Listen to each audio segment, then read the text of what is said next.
Bienvenue sur Top Invest, la chaîne des top d'investissement. Ici, on parle essentiellement d'entreprises de qualité. Avons-nous une opportunité d'investissement sur la compagnie qu'on appelle Coloplast? La question à laquelle on va essayer de répondre en se basant sur les états financiers de la compagnie. Je rappelle que ceci représente uniquement mon point de vue et non un conseil d'investissement. Et comme d'habitude, je me réserve le droit de me tromper. Watchlist, watchlist, watchlist, watchlist. OK?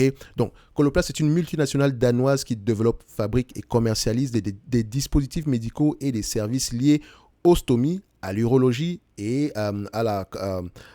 on dirait, je ne vais pas dire à l'incontinence et au traitement des plaies. D'accord? Donc, je pense que la continence ici, je pense que c'est ce que ça voulait dire ici en anglais. OK? Donc, quand on parle d'incontinence ici, sans doute ici, on parle peut-être de, voilà, je ne dirais pas de couche, mais voilà, c'est toujours aller vérifier. Donc, on peut toujours aller regarder le produit de la compagnie ici aujourd'hui, hein, parce que comme je vous l'ai dit, c'est une belle entreprise. Allez regarder. Quand on prend ça, on regarde ici.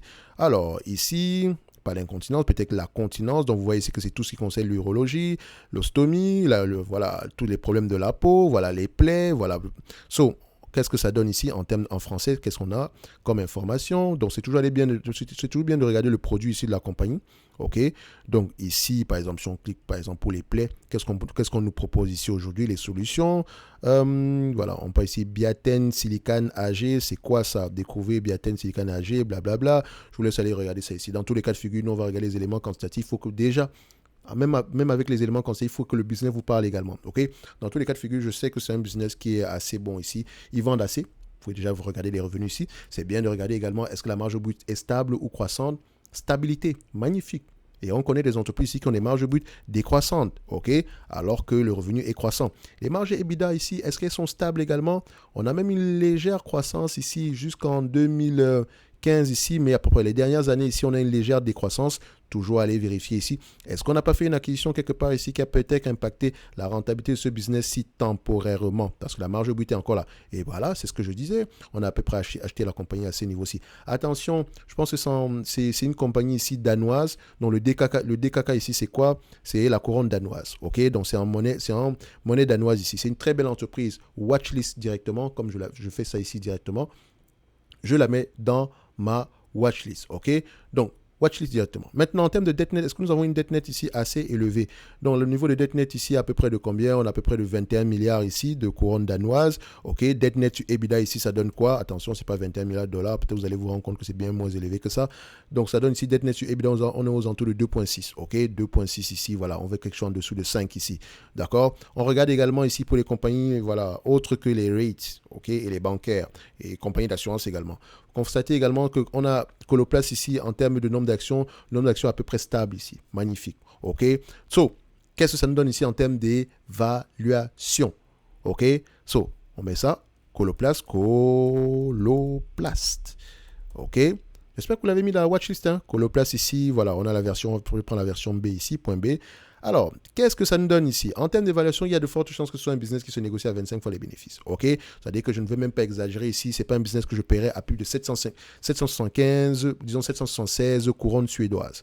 Donc, au prix actuel, voilà, on va se dire qu'on est correctement évalué par rapport à la croissance estimée jusqu'en 2025. Maintenant, si vous l'achetez au prix actuel, c'est parce que vous pensez qu'au-delà de 2025, on aura quelque chose de plus, on aura une croissance de plus en plus performante, on aura une croissance de plus en plus élevée ou bien aussi stable que ce qu'on a connu précédemment. Faites très attention avec ça, on ne joue pas, le jeu avec la croissance est assez dangereux. Donc je préfère acheter une compagnie de croissance à un prix qui n'implique pas la croissance, c'est-à-dire qu'en date d'aujourd'hui, si je devais l'acheter 600 euros, 600 couronnes suédoises maximum, laissons même de côté la dette nette, parce que je pense qu'elle peut repayer cette dette nette-là, donc je suis assez gentil ici. Si on réfléchit en termes de rendement ici, j'aimerais l'acheter à 600 euros, à 600 couronnes suédoises ici, elle a 24 couronnes suédoises ici en termes de bénéfices nets ici. Donc, on aimerait l'acheter à peu près à ce prix-là. Mais on constate également que les free cash flow, les free cash flow, les net income ont tendance à aller dans le même sens ici. Donc, pour moi ici, c'est un business qui est assez...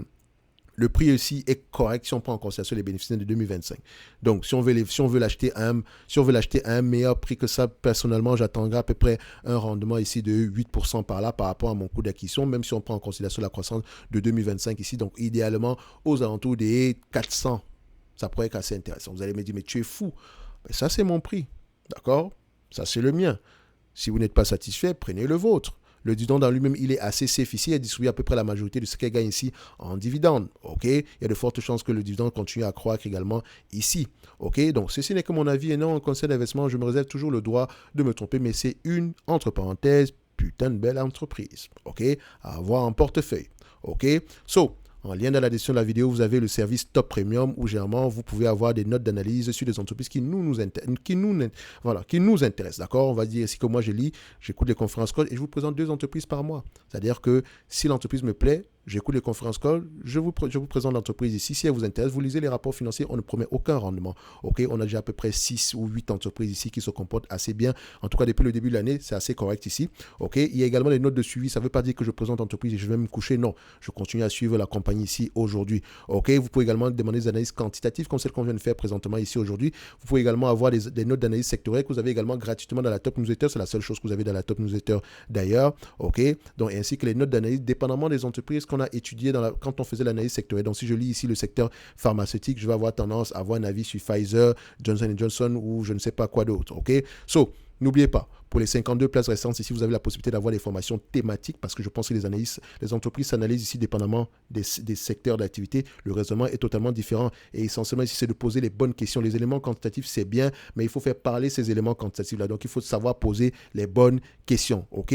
Donc, voilà, vous avez à peu près une formation par rapport à tous les secteurs d'activité. En dessous d'une heure de temps, on ne se casse pas la tête. Il y a des masterclass sur toutes ces formations-là de toutes les façons. D'accord? Le prix actuel, c'est uniquement, ça prend en considération toutes ces formations-ci. Donc, avec le premier vous avez la possibilité d'avoir tout ceci au prix actuel et le prix va augmenter. Je ne sais pas si vous regardez ça après le mois de juillet, tant pis pour vous, le prix sera différent au fur et à mesure que toutes les formations seront accessibles ici. Le prix aura tendance à changer. Vous pouvez également les avoir de manière individuelle. En lien dans la description de la vidéo. On va se donner rendez-vous sur la prochaine vidéo. Coloplast pour moi est correctement évalué ici aujourd'hui. Donc maintenant, tout va dépendre ici de la taille du marché, etc. Vous connaissez la chanson. En date d'aujourd'hui, si je devais l'acheter réellement, c'est un business que moi j'aimerais acheter aux alentours des 400 couronnes suédoises par là ou 396. Donc je ne chipote pas sur les quelques 4 couronnes suédoises de différence ici ou bien les 13 couronnes suédoises de différence ici. Ça ne me dérange pas du tout. D'accord? 400 par là, ça pourrait déjà être assez intéressant. C'est mon prix, c'est le mien, d'accord? Vous pouvez également avoir un avis totalement différent, mais je réfléchis toujours en termes de rendement et je vous encourage toujours à le faire. Recherchez un rendement qui est au moins supérieur à 6% par rapport à vos prix d'acquisition en date d'aujourd'hui et dépendamment des entreprises, parce que n'allez pas le faire sur une compagnie cyclique. Ça ne marche pas. Ça ne marche pas comme ça, ok? On va se donner rendez-vous sur la prochaine vidéo et d'ici là, portez-vous bien. Merci.